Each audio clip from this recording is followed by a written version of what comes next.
मैं हूं रहमान अजहर और अपना पसंदीदा शो देखने के लिए हमारा चैनल सब्सक्राइब करें और मजीद मालूमात के लिए बेल आइकॉन पर क्लिक करें।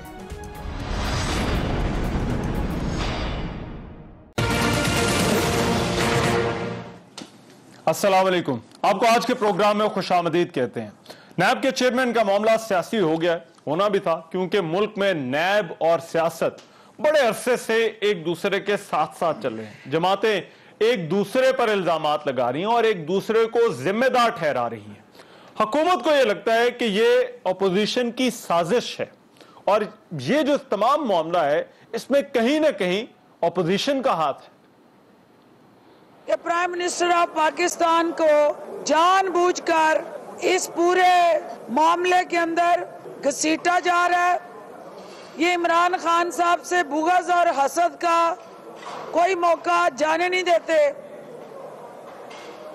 किसी फर्द का जाती फेल हो, कोई उनके साथ जुड़े साजिशी कार्रवाइयां हों, इमरान खान साहब को हर उस अमल में लेके आते हैं सिर्फ अपना सियासी कद ऊंचा करने के लिए। अब अपोजिशन जो है वो हुकूमत की तरफ उंगलियां उठा रही है। बिलावल भुट्टो को लगता है कि हुकूमत इस मामले में नैब चेयरमैन को ब्लैकमेल कर रही है और मुस्लिम लीग नून के मलिक अहमद खान साहब ने आज जो प्रेस कॉन्फ्रेंस की, उन्होंने तो बड़ी एक चार्जशीट दी है नैब के चेयरमैन के खिलाफ और उन्होंने उनके इस्तीफे का मुतालबा भी जो है वो कर दिया। जब खट्टर के खिलाफ बात आता है, जब हुकूमती एलाइज के खिलाफ बात आता है, तो वजीर आज़म खुद अपने स्टाफ के थ्रू ब्लैकमेलिंग पर उतर जाता है। ये इस पे मैं मज़ाहमत करता हूँ, मैं कंडेम करता हूँ। खान साहब जो है वो नैब को प्रेशराइज कर रहा है, नैब को धमकी से चला रहा है, जोर से चला रहा है और इस हद तक पहुँच गया है कि अब वो नैब को ब्लैकमेल के थ्रू चलाना चाह रहा है। तो जब एक चेयरमैन इतना मुतनाज़ होगा, उसके खिलाफ डेफामेशन के सूट्स जा रहे होंगे, उस चेयरमैन नैब के खिलाफ लाहौर हाई कोर्ट के अंदर कंटेम्प्ट पिटीशंस हो रही होंगी, तो जो ग्राउंड्स फॉर रिमूवल ऑफ जज ऑफ सुप्रीम कोर्ट हैं, मैं उनको कहां एजिटेट करूंगा? क्या अपॉइंटिंग अथॉरिटीज के पास करूंगा? और अगर अपॉइंटिंग अथॉरिटीज बैठ के बात करने को तैयार नहीं होंगी, यानी प्राइम मिनिस्टर और लीडर ऑफ द ऑपोजिशन का आपस में सलाम दुआ तक नहीं हो सकता, तो फिर आप क्या कॉन्स्टिट्यूशन की स्पिरिट को डिफीट करना चाहते हैं? Law minister, come on and tell us. ये बात बड़ी अजीब है कि पहले ऑपोजिशन जो है वो एहतसाब के अमल को नैब और हुकूमत का गठजोड़ करार दे रही थी, लेकिन अब उसी हुकूमत को नैब चेयरमैन के खिलाफ साजिश और ब्लैकमेल करने का जो है वो इल्जाम लगा रही है। लेकिन अगर ये वाकई कोई साजिश है तो कोई ये साजिश क्यों करेगा? इसका बेनिफिशियरी कौन हो सकता है? गुज़िश्ता रोज इसी प्रोग्राम में दो बड़े सीनियर जर्नलिस्ट है, जावेद चौधरी और सोहेल वड़ैच साहब, उनका जवाब जो था वो बड़ा अहम था। जरा सुनिए उन्होंने क्या कहा था। अपोजिशन का ख्याल ये है कि गवर्नमेंट इससे पीछे और गवर्नमेंट ये चाहती है कि चेयरमैन नैब को फारिग कर दिया जाए या इनके इख्तियारात तलब कर लिए जाए और उसके बाद कंसेंसस नहीं हो सकेगा, क्योंकि इमरान खान साहब और मियां शहबाज शरीफ साहब आमने सामने नहीं बैठ सकेंगे। जब ये इकट्ठे नहीं बैठ सकेंगे तो नए चेयरमैन का फैसला नहीं हो सकेगा। जब नए चेयरमैन का फैसला नहीं होगा तो डिप्टी चेयरमैन साहब जो है उनके पास इख्तियारात चले जाएंगे और वो एक दबंग आदमी है, वो ये जो नैब का जो अब तक का जो सिलसिला रुका हुआ है वो उसमें पूरी ताकत के साथ दाखिल होंगे और सबकी गिरफ्तारियां हो जाएगी। जिसने भी ये किया है या जिसने भी ये करना चाहा है, आप यूं समझें कि एहतसाब के मामले को मशकूक कर दिया गया है और एहतसाब का मामला इस सूरत हाल में चलाना अब मुश्किल हो जाएगा। या तो आपको टीम हेड बदलना पड़ेगा और फिर एक ऐसा बंदा लाने पड़ेगा जिस पे इतना इंटरेस्ट हो, या फिर आप अगर डिप्टी लाते हैं तो उसके ऊपर जो सवालात उठेंगे उनका जवाब देना पड़ेगा। तो यूं समझे कि ये जो साल पूरा फोकस रहा एहतसाब पर, बिल्कुल फोकस रहा और सारे जो थे ज़ेरे अताब थे उनको एक तरह से अब रिलीफ मिलेगा। ये स्कैंडल उनको बेनिफिट देगा। अगर नैब चेयरमैन चले जाते हैं तो इख्तियार कानून यह कहता है कि डिप्टी चेयरमैन के पास आ जाएगा। नए चेयरमैन की तैनाती का इम्कान कम है, जो हमारे हालात हैं, लिहाजा एहतसाब के अमल में रुकावट तो आएगी। नैब चेयरमैन के खिलाफ साजिश कौन कर रहा है, नैब किसके हदफ पर है और मौजूदा सूरत हाल में अगर एहतसाब का अमल आगे बढ़ना है तो कैसे बढ़ेगा, इस पर आज प्रोग्राम में बात करेंगे। वेरी क्विकली मेरे साथ बड़ा एस्टीम पैनल मौजूद है, उनका मैं तारुफ करा दूं। उस्मान डार साहब पाकिस्तान तहरीक इंसाफ से ताल्लुक है, स्पेशल असिस्टेंट प्राइम मिनिस्टर हैं। डार साहब बहुत शुक्रिया आपके। परवेशा खान साहिबा पाकिस्तान पीपल्स पार्टी से ताल्लुक है, बहुत शुक्रिया परवेशा साहिबा आपका भी।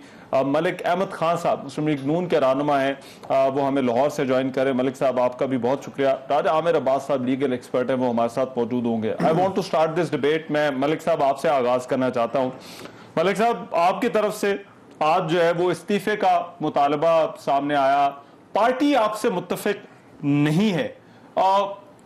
मैं इस बात में कोई राय नहीं, आप एक सियासी आदमी, आपकी अपनी एक राय हो सकती है, बट पार्टी आपकी इस राय से क्यों मुत्तफिक क्यों नहीं है? बहुत शुक्रिया रहमान। देखिए, मेरी जो पोजीशन है मैंने बड़ी क्लियरली एक्सप्लेन की है कि मैं समझता हूं कि चेयरमैन नैब का मैं इस वीडियो स्कैंडल को अलहदा छोड़ते हुए, क्योंकि अगर मैं इसके पे बात करूंगा तो जो बाकी चीजों पर मेरा बायस है वो उसको डोमिनेट कर जाएगा, तो मेरी बात करनी मुनासिब नहीं होगी उस पर। मैं समझता हूं कि चेयरमैन नैब का जावेद चौधरी साहब के साथ जो इंटरव्यू है वो बहुत बड़ी इल्जामात लगाता है उसमें। उसके साथ मेरी पार्टी डिफेम हुई है, मैं डिफेम हुआ, और पार्टी अगर आज ये समझती है कि ये अब मेरा जाती मौक़िफ़ है तो मैं बिल्कुल इस मौक़िफ़ पर कायम हूँ, मैं एक इंच से पीछे नहीं हटा। I am a thinking mind. मैं ये एलिगेशन अपने साथ सस्टेन नहीं कर सकता कि जो प्रेसिडेंट PMLN के ऊपर ये एलिगेशन लगे, तो I have all the right to go to the court and file defamation suit, मैं फाइल करूंगा। इसी तरह मैं समझता हूँ कि चेयरमैन नैब ने हमजा साहब की बेल के हवाले से उसी इंटरव्यू में एक और बड़ी ही मुतनाज़ बात की कि ये लाहौर हाई कोर्ट के बेंच के पीछे छुप रहे थे और अब इनकी क्योंकि बेंच तब्दील हो गई है और इनकी बेल खारिज होगी, तो ये कंटेम्प्ट है टुवर्ड्स दैट कोर्ट। मैं समझता हूँ कि उसमें कंटेम्प्ट प्रोसीडिंग में जाना चाहिए, लोकस स्टैंडाई जिनका बनता है वो जाएंगे, या इसमें बड़ी अप्रोप्रिएट बात होगी कि जिस तरीके से इसको उसी प्रॉपर फोरम के सामने उठाया जाए। कंटेम्प्ट तो जज की हुई है जिसकी हुई है, हमने तो सिर्फ उनके नोटिस में देना। बट मलिक साहब, आपके grounds, I understand your grounds, मगर आपने कोई पासिंग रिमार्क नहीं दिया, किसी हमारे इस तरह प्रोग्राम में बात नहीं की, आपने एक बाकायदा प्रेस कॉन्फ्रेंस में जो है वो ये बातें की हैं। तो क्या पार्टी को आप या पार्टी के इल्म में था? वही बात है, जब आप इस तरह से प्रेस कॉन्फ्रेंस करते हैं हमें भी मालूम है कि उसका तरीकाकार क्या होता है। नहीं, देखिए, तो पार्टी ने शायद था कि आप ये पोजीशन, ये स्टैंड जो वो लेने लगे, आपके स्टैंड को पार्टी किस तरह से देख रही है?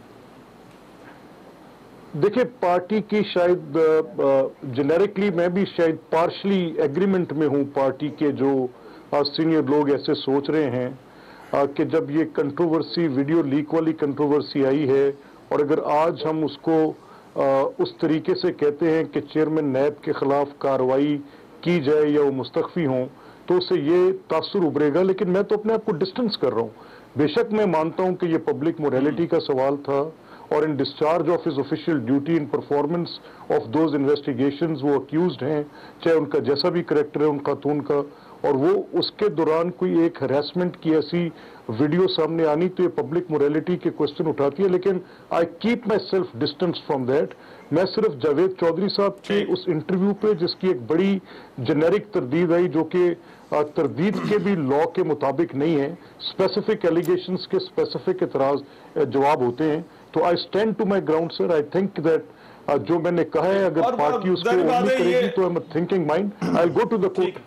ये वीडियो एक अलग चीज है, वीडियोस और ऑडियो का एक अलग मामला है, मगर हमने इस टाइमलाइन में देखना है, इस टाइमलाइन में जो कुछ हुआ है, क्योंकि पहले हमने देखा इंटरव्यू भी हुआ, उसके बाद प्रेस कॉन्फ्रेंस भी हुई। मैं अगर इजाजत हो डार साहब, जरा ऑपोजिशन से पहले जरा इनके गिले सुन लें, फिर उसके बाद हुकूमत की तरफ आते हैं। परवेशा साहब, आज बिलावल भुट्टो पहली दफा बोले, पीपल्स पार्टी पता अपने आप को थोड़ा डिस्टेंस कर रही थी इस मामले पे, बट उन्होंने बात की, उन्होंने कहा कि ये हुकूमत है जो ब्लैकमेल कर रही है चेयरमैन नैब को। अब आप लोगों की एक स्टैंडिंग पोजीशन रही है कि नैब जो है वो गठजोड़ है, नैब जो करता है हुकूमत के कहने पर करता है। हुकूमत को क्या पड़ी है कि वो चेयरमैन नैब को जो है वो इस मौके पे ब्लैकमेल करे? देखिए, बिल्कुल मैं इस बात से पीछे नहीं हटूंगी कि ये एक हमारा बिल्कुल एक मौक़िफ़ रहा है, बल्कि बाकी ऑपोजिशन लीडर्स का भी रहा है। इस वक्त मैं इससे पीछे हटूं तो मतलब मैं बिल्कुल झूठ होगा। लेकिन हमारे जो इश्यूज थे वो कानूनी नुकात पर बेस्ड थे, वो इस बात पर बेस्ड थे कि एक तरफ जो है एहतसाब जारी है और दूसरी तरफ एहतसाब नहीं हो रहा। हमने चेयरमैन नैब साहब की किसी भी ज़ातियात पर कभी कोई इशारा नहीं किया, कोई उंगली नहीं उठाई। हमारे जो भी एतराज़ात थे वो उसी कॉन्टेक्स्ट में थे कि ये एहतसाब अक्रॉस द बोर्ड होना चाहिए। अब आप अगर जिस टाइमलाइन की बात करें, मुझे इजाज़त दीजिए कि मैं उस टाइमलाइन को उसी तरह देखूं कि एक इंटरव्यू आता है जो कि जावेद चौधरी साहब कोई ऐसा छोटा नाम नहीं है, ही स्टैंडिंग बाय हिज वर्ड्स, उन्होंने इंटरव्यू दिया। उस इंटरव्यू में वो छापते हैं कि जी जिसमें चेयरमैन नैब कहते हैं कि उनको दबाव है हुकूमत की तरफ से, वो फिर परवेज़ खटक साहब का नाम लेते हैं, दीगर वज़रा का नाम लेते हैं, फैसल वाडा वगैरह जो भी है। उसके बाद उस इंटरव्यू के फ़ौरन बाद चेयरमैन नैब खुद प्रेस कॉन्फ्रेंस भी करते हैं और उसमें वो कहते हैं कि उनको दबाव है। वो ये भी कहते हैं, हुकूमत को एडवाइस देते हैं कि आप बराए मेहरबानी नैबज़दा लोगों को अपने पास हुकूमत के हवाले से जो उन्होंने बातें की, जी बिल्कुल उन्होंने ये एडवाइस दी। और उसके बाद क्या होता है कि ये जो है ये इस तरीके से ये स्कैंडल जो है ये सामने आता है। अब मुझे एक बात बताइए, अब अगर मैं इनकी बात सुन, इनकी तो नहीं, फिरदौस आशिक अवान साहिबा कह रही हैं कि अपोजिशन, और ये जो कह रही थी कि जी क्या बुग़्ज़ और पता नहीं क्या हसद, देखिए बहुत कमजोर दलील की बात है। क्वेश्चन इज कि व्हाट हैज चेंज्ड, ये इनका फॉलो आउट हो गया chairman NAB I will tell you if you, I was coming to that. वो ये हो रहा है कि हमारी ये हमें ये तशवीश है कि क्योंकि चेयरमैन नैब ने जब फैसले कि हमारे तमाम केसेस इस वक्त या रेफरेंसेस हैं या बन चुके हैं या कोर्ट्स में हैं, तो हमें तो अब भुगतना है जिन पे जा रहा था भुगतने। और जैसे फैसल वाडा जिन पे ऑपोजिशन कहती है वो फ्रंटमैन है ना इमरान खान साहब के, और दीगर वो आपका वो जो केस है मालम जब्बा का, परवेज खटक, वो तमाम नाम जब खुद उन्होंने लिए। अब मुझे बताइए कि हुकूमत का एहतसाब कौन करेगा जब एहतसाब का बुत, वो मुजस्मा, उस पे कारी ज़र्ब लगी। एक आखिरी बात अगर मैं अपने उस्मान डार से इजाजत से करूं, जब ये कहते हैं कि ऑपोजिशन ने किया रहमान अजहर साहब, तो मुझे ये बताइए कि चेयरमैन नैब एक आम आदमी नहीं है, बिल्कुल नहीं है। और अगर ऑपोजिशन इस काबिल है कि वो इतनी बड़ी साजिश कर सकती है, तो फिर प्राइम मिनिस्टर को, जिनके थंब के अंदर इस मुल्क की हर एजेंसी है, उनको फिर रिजाइन कर देना चाहिए। कुछ वो बहुत सारी डबल लफ्ज़ों में तो बहुत सारी बातें हो रही हैं, वो तो आपकी मुलाकात, इफ्तार वाली मुलाकात से भी जो है इसको जोड़ा जा रहा है, की गई है चेयरमैन नैब के खिलाफ, तो और चेयरमैन नैब बेगुनाह और साजिश का शिकार हो रहे हैं, तो फिर वो साजिश कौन कर रहा है, हमें इस बारी इनकी भी आ गई, नून लीग वालों की भी आ गई, बारी अब आने वाली थी आपकी। इस वजह से जो है वो मुझे रहमान समझ नहीं आती कि अपोजिशन वाले मेरा ख्याल है तब मुतमिन होंगे जब शायद सारी हुकूमत को हम अंदर करवा दें। क्या हमारे लोगों का एहतसाब नहीं हो रहा? अलीम खान क्या पीपल्स पार्टी से थे या मलिक साहब की पार्टी से अलीम खान साहब का ताल्लुक था जो 4 माह नैब की हिरासत में रह के आए हैं? बाबर वान साहब किधर से हैं? और क्या हमारे वज़रा को एहतसाब का सामना नहीं था? अच्छा, ये एक जो चूरन बेचने की कोशिश करते हैं। और बड़ा जबरदस्त सवाल इन्होंने आपसे किया कि अगर हुकूमत नैब का गठजोड़ था, मुकमका था, तो आखिरकार अब क्यों हुकूमत चाहेगी नैब को कंट्रोवर्शियल करना? और दूसरी तरफ हमारी हुकूमत, हमारी जमात ने 22 साल एक जद्दोजहद की है एहतसाब के लिए अगेंस्ट करप्शन। हम क्यों चाहेंगे आज आके सारे अमल को हम कंट्रोवर्शियल कर दें और अकाउंटेबिलिटी के प्रोसेस को सबूताज करवा दें हम? देखिए वो जो मलिक साहब ने भी हवाला दिया, इन्होंने भी हवाला दिया, वो उन्होंने इंटरव्यू का हवाला दिया। उन्होंने कहा कि देखिए जब चेयरमैन नैब, अगर उन्होंने ये कहा है कि जी कि मैं चाहूं तो ये हुकूमत जो है वो गिरा सकता हूं, और केसेस इस तरह बढ़ रहे थे कि जिस तरह जो है वो, और उन्होंने परवेज खटक वाला भी जो वो जिक्र किया था, परवेज खटक की गिरफ्तारी। दूसरी तरफ मैं ये शायद इन चीजों की वजह से हुकूमत जो है वो पैनिक कर गई है। चले देखें, नैब की भी तरदीद आ जाती है कि हमने कोई इंटरव्यू नहीं दिया, लेकिन एक लम्हे के लिए हम सोच लें कि इंटरव्यू दिया है, तो उस इंटरव्यू में जो डील की बातें हुई हैं कि मुझे डील के लिए भी प्रेशराइज किया जाता रहा, वो तो ये लोग बात नहीं कर रहे कि कौन सी डील ये प्रेशराइज कर रहे, ये नहीं मान रहे ना पोजीशन वाले, क्योंकि इन्हें सूट नहीं करता। डील और डील नहीं मिलेगी, आप ये कह रहे हैं आधा इंटरव्यू इन्होंने सूट कर, जो इनको सूट करता था वो इन्होंने ले लिया बेचने के लिए, जो इनको सूट नहीं कर रहा था उस पर बात नहीं करते, उस पर मैं बात करता हूँ ना। देखिए बात ये है, कौम को अच्छी तरह पता है अभी नए प्रोसेस से किन की चीखें निकल रही हैं, किन के मुकदमात लगे हुए हैं, कौन शख्स कोट लखपत जेल में है। अगर ये कहते हैं जी ताहिर खान साहब एडवाइजर है, ये 5 नाम मैं रिक्वेस्ट करूंगा आपको पढ़ के सुना दे, ये फ्रेश एडवाइजर्स की लिस्ट है, इसमें कहीं उनका नाम नहीं है। नहीं मगर एक मिनट, अब ये इन्होंने क्योंकि डार साहब ने जरा, मलिक साहब अगर आपकी इजाजत हो, राजा आमिर अब्बास साहब भी आ गया, आमिर अब्बास साहब thank you so much. But Dar साहब ये एडवाइजर्स की लिस्ट लेकर आए, इनमें मलिक अमीन असलम का नाम है, अब्दुल रज़ाक दाऊद का नाम है, शहजाद अरबाब का नाम है, इशरत हुसैन साहब का नाम है और डॉक्टर अब्दुल हफीज शेख, ये 5 एडवाइजर हैं। मगर वो सुनाए जी जरा, जो हुकूमत के लोग जो है वो ताहिर खान साहब की एडवाइजरशिप के हवाले से जरा कहते थे, जरा दोनों चीजें, पहले जरा डॉक्टर फिरदौस आशिकवान ने जो बात की और उससे पहले इफ्तिखार दुरानी साहब ने जो है वो बात की थी। यूसुफ बेग मिर्ज़ा साहब है जिनका काम है, क्योंकि नेचुरली इन्फॉर्मेशन में काफ़ी सारे इदारे हैं जिसको फ़हाल करना है, वो फवाद चौधरी साहब के साथ मिलकर काम करते हैं। और ताहिर खान साहब जो हैं वो लुक आफ्टर करते हैं ऑन दी मार्केटिंग साइड, जो हमारे जो स्पेशल प्रोजेक्ट हैं।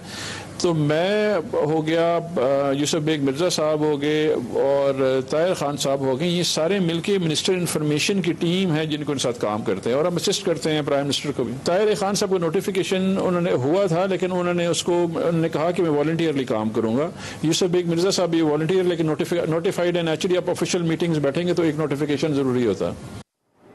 जी डॉक्टर साहब, वो ये दुरानी साहब तो आपकी पार्टी की है। देखिए ऑफिशियल मीटिंग में वो कैसे बैठ सकते हैं, जो है वो जो भी उनका एक प्रोफेशन है मार्केटिंग और जो भी वो मीडिया एजेंसी रन करते हैं, उसके लिए अगर आप भी मुझे आके रहमान कोई एडवाइस कर देते हैं तो कल को आपका कोई प्राइवेट बिजनेस है उसमें कोई इशू हो जाता है, उसका जिम्मेदार मैं। डॉक्टर साहब, अगर मैं प्राइम मिनिस्टर हाउस जाता हूँ, आप जाते हैं प्राइम मिनिस्टर हाउस, हम भी जाते हैं प्राइम मिनिस्टर हाउस, तो बाहर तो गेट पे नाम नहीं लिखा होता। वो तो आप एक बंदा किस कैपेसिटी में जो है वो जाता है। अगर मुझे कोई मिलने आ रहा है, देखिए एक चीज को समझ नहीं मिलने नहीं, डॉक्टर साहब आप चाय का कप पीना और चीज है, जाके एक प्राइम मिनिस्टर के साथ ऑफिशियल मीटिंग में बैठना। ताहिर खान साहब का एक अपना पर्सनल बिजनेस है, जाती बिजनेस है। इसी तरह अगर मेरे जाती बिजनेस में कोई खुदा नास्ता मसला मसाइल हो जाता तो क्या मेरे मसले मसाइल का जिम्मेदार आप इमरान खान को ठहराएंगे?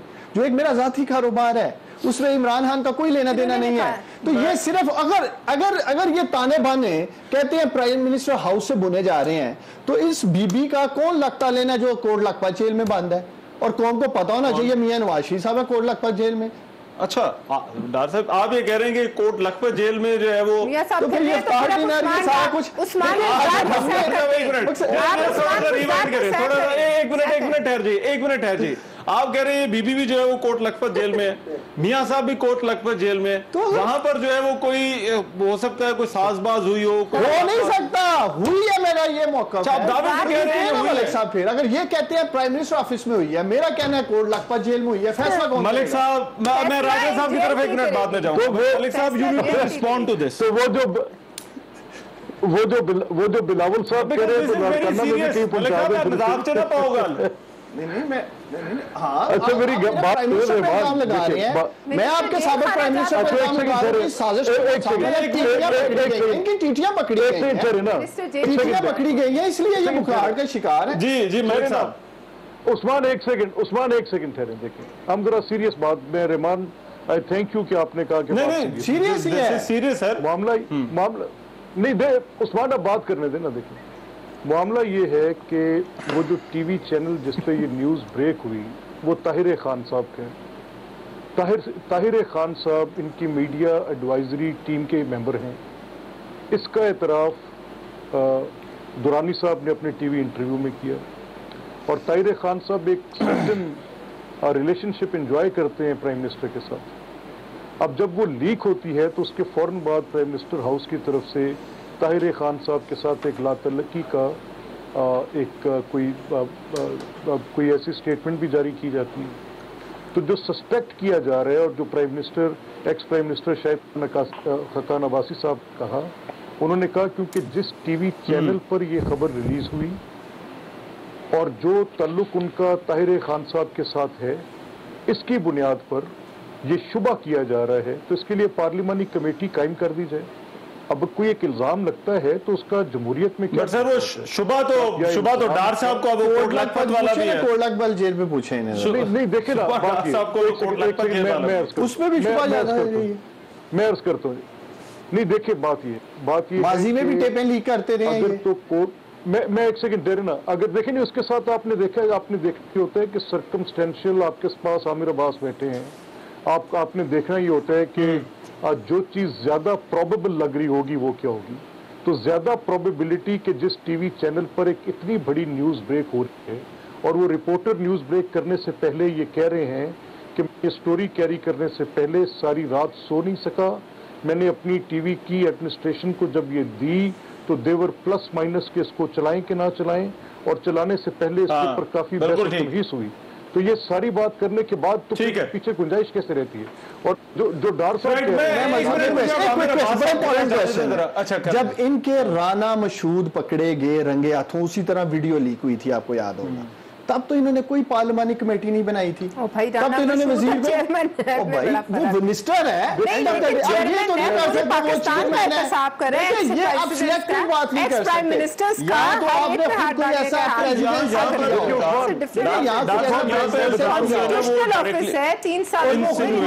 जी मेरी तो वीडियो इल्जाम जहाँ पर जो है वो प्राइम मिनिस्टर पर है। लेकिन एक मेरी सिर्फ एक बात करेंगे। आमिर से आप ये जरूर पूछेंगे, आमिर अब्बास साहब से, is the best person to tell you. जब आपने आमिर अब्बास का नाम लिया तो मैंने रोक लिया, वो बात मैंने की नहीं। आमिर से आप ये जरूर पूछेंगे जो आपने कहा कि जो डेप्यूटी चेयरमैन हैं, क्या वो चेयरमैन नैब की गैर मौजूदगी में एज एक्टिंग चेयरमैन हो सकते हैं? ये जरा जरूर पूछें उनसे। आमिर अब्बास साहब, ये सवाल जो है वो मेरा ख्याल है करते हैं, क्योंकि वो सेक्शन 6 का हवाला जो है वो दिया जाता है कि अगर चेयरमैन नैब जो है वो ना हो तो डिप्टी चेयरमैन या डिप्टी चेयरमैन की जगह जो है वो किसी और को भी जो है वो डिप्यूट किया जा सकता है। जी आमिर साहब, अगर चेयरमैन नैब नहीं होगा तो फिर क्या होगा? रहमान जी, मैं आपसे अर्ज करता हूं कि अगर चेयरमैन नैब जोन से है, उनकी अपॉइंटमेंट मौजूद है, वो बीमार हैं, नासाज हैं, मुल्क से बाहर गए हुए हैं, उनका कोई एक्सीडेंट हो जाता है, वो अटेंड नहीं कर सकते, तो फिर deputy chairman as acting chairman काम कर सकते हैं। लेकिन अगर चेयरमैन की पोजीशन वेकेंट है, अगर वहां पे कोई चेयरमैन ही मौजूद नहीं, तो जो डेप्यूटी चेयरमैन होता है वो एक्टिंग चेयरमैन होता है। जब चेयरमैन नहीं तो वो वेकेंट पोजीशन में वो काम नहीं कर सकते।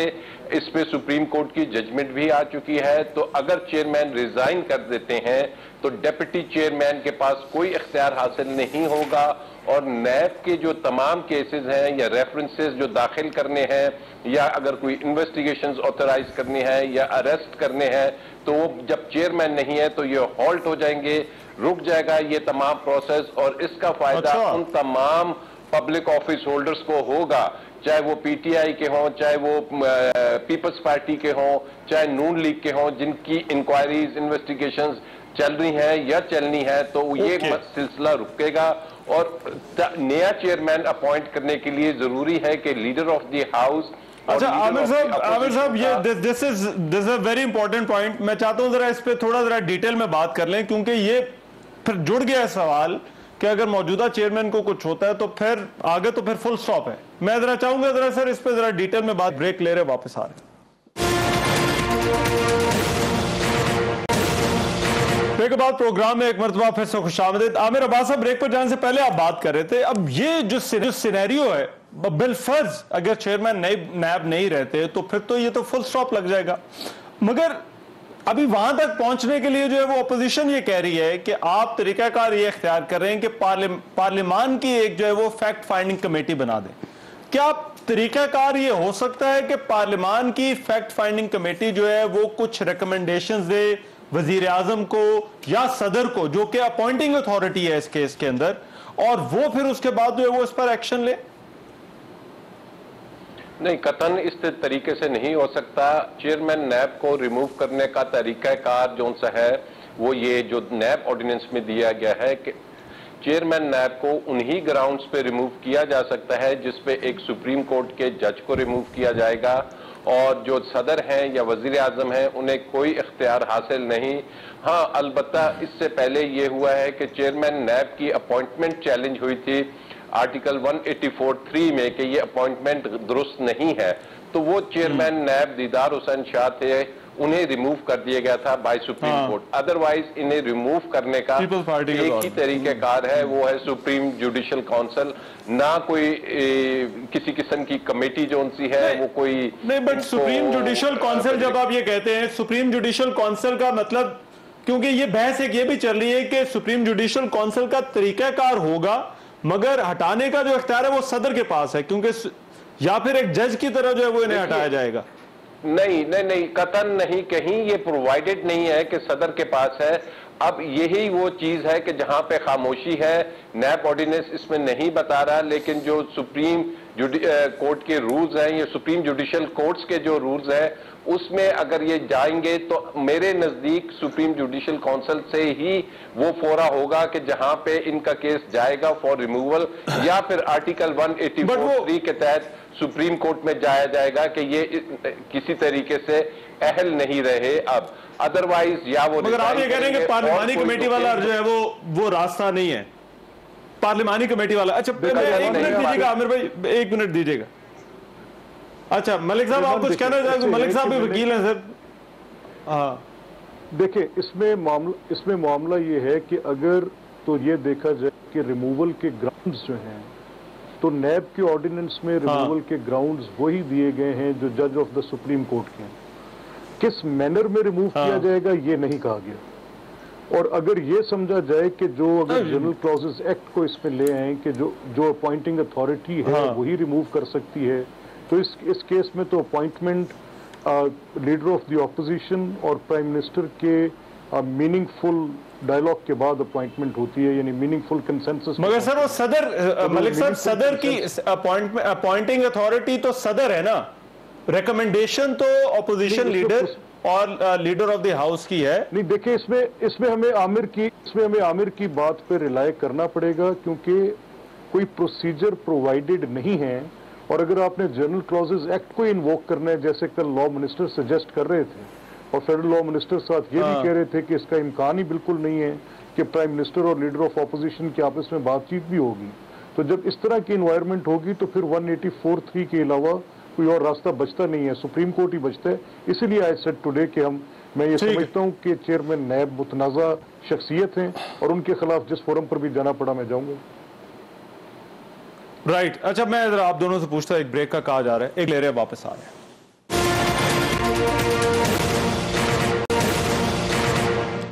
ब्रेक के बाद प्रोग्राम में एक मरतबा फिर से खुशामदीद। पलवेश साहबा, एक जो बहुत, जब बेनिफिशियरी की हम बात करते हैं, सबसे ज्यादा जो मुखासमत रही है वो तो पीपल्स पार्टी की रही है, जो पीपल्स पार्टी की नैब चेयरमैन के साथ एक हिस्ट्री रही है।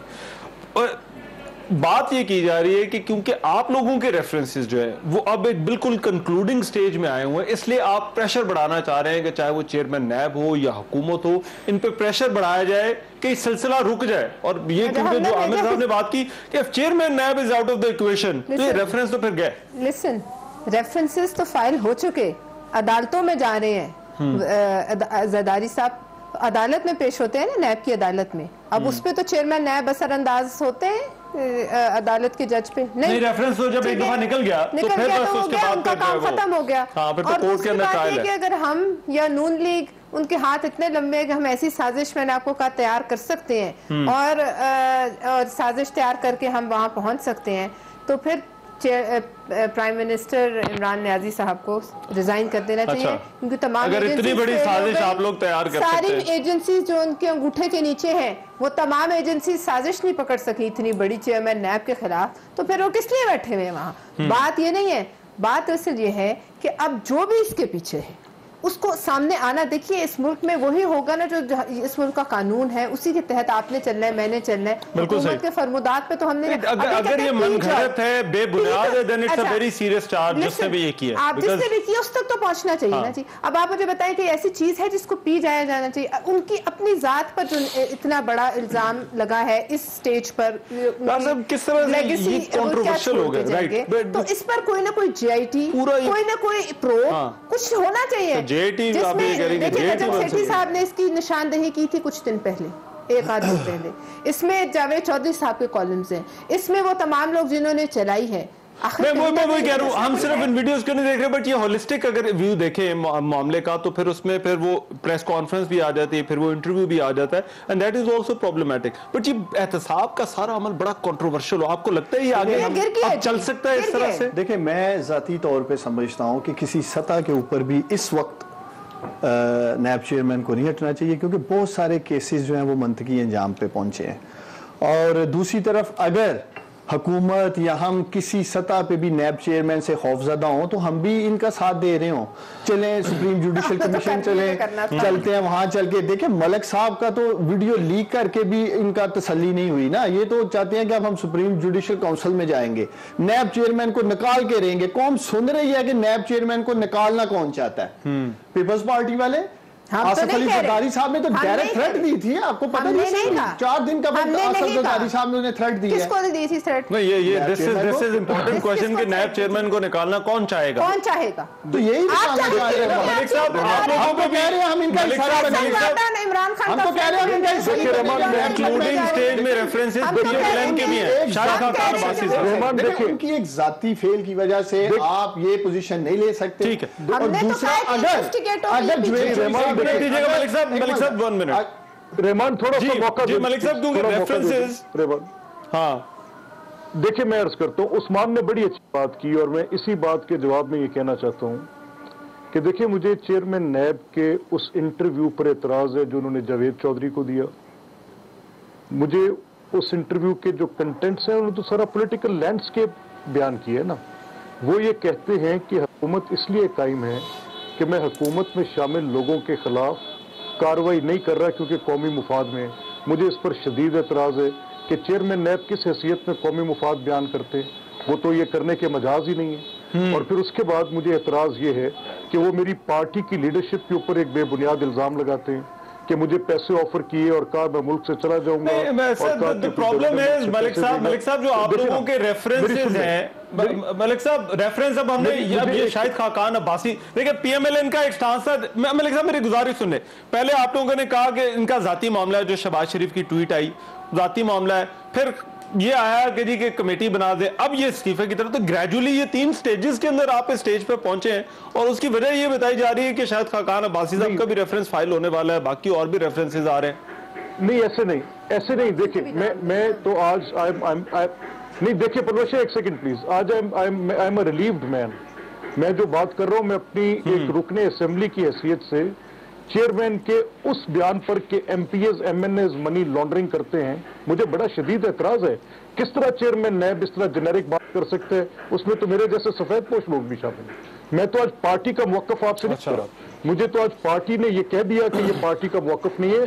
तो मैं आपसे ये बात कह रहा हूं कि अगर ये मुकदमे कोई और नहीं लेकर जाएगा तो मैं ये डेफामेशन का सूट भी लेकर जाऊंगा, मैं ये कंटेम्प्ट पिटीशन भी लेकर जाऊंगा और मुझे 184(3) में अगर चेयरमैन नैब के खिलाफ जाना पड़ा फॉर इज रिमूवल तो I will go to that extent. मैं कहूंगा कि ये मुतनाज़ा क्यों है और किस तरीके से ये अदालत मेरी बात मानेगी या ये मामला खत्म हो जाएगा। That is all. But references आप ये कह रहे हैं रेफरेंसेस का ताल्लुक नहीं। अच्छा, मुझे एक ब्रेक लेनी में आमिर अब्बास साहब जरा बाद आता हूं, जरा आपसे इस पे बात करते हैं।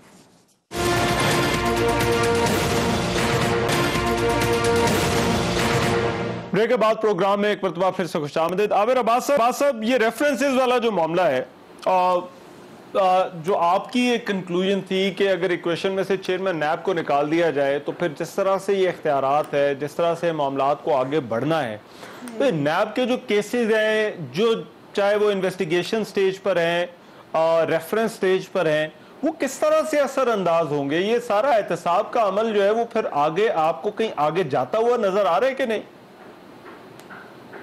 देखिए, फिर आगे नहीं जा पाएगा क्योंकि लीडर ऑफ द हाउस और लीडर ऑफ द अपोजिशन तो अब आपके सामने है। जो इलेक्शन कमीशन ऑफ पाकिस्तान के मेंबर्स हैं वो काफी अरसे से 2 सीटें खाली पड़ी हैं और उसमें अपॉइंटमेंट ना होने की वजह यही है कि लीडर ऑफ द हाउस और लीडर ऑफ द अपोजिशन आपस में मिल बैठ नहीं पा रहे।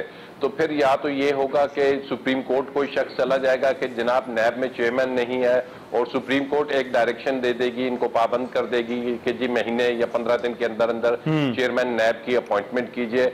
अदरवाइज तो अगर इन्हीं पे रहा तो फिर ये अपॉइंटमेंट्स नहीं होगी और नुकसान जो होगा उस अकाउंटेबिलिटी के प्रोसेस को होगा।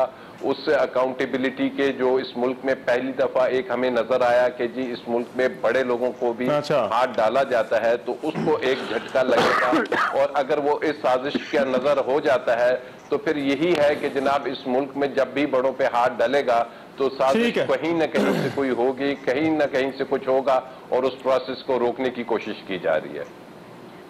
राइट, ठीक है। डार साहब ये फाइनल कमेंट सर, आगे अब इस मामले पर क्या होना चाहिए? कमेंट ये है कि मलिक साहब पहले शहबाज शरीफ साहब जो कि अपोजिशन लीडर है उनको तो पाकिस्तान ले आए। तो क्या तहरीक चलाएंगे वो वापस आ जाना? नहीं, तहरीक के अलावा अगर ये केस हमें मुशावरत करनी पड़ जाती, अगर हमें इनसे मुशावरत करनी पड़ ही जाती है नैब के चेयरमैन के लिए, तो वो तो है ही नहीं, किससे मुशावरत करेंगे? ये सारी सोची समझी स्कीम कोर्ट लखपत से शुरू हुई है और आप देख लीजिएगा, ये मैं आज आपके प्रोग्राम में कह के जा रहा हूँ, ये सारे ताने बाने कोर्ट लखपत से जुड़े हैं। चले मलिक साहब और फाइनल कमेंट। शहबाज शरीफ साहब मुल्क में नहीं है, ये चाहते हैं सारा निजाम तितर-बितर हो जाए। मलिक साहब और फाइनल कमेंट जी।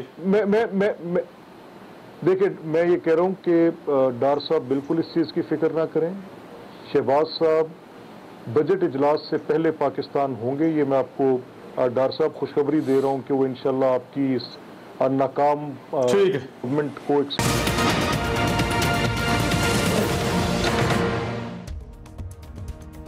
मैं हूं रहमान अजहर और अपना पसंदीदा शो देखने के लिए हमारा चैनल सब्सक्राइब करें और मजीद मालूमात के लिए बेल आइकॉन पर क्लिक करें।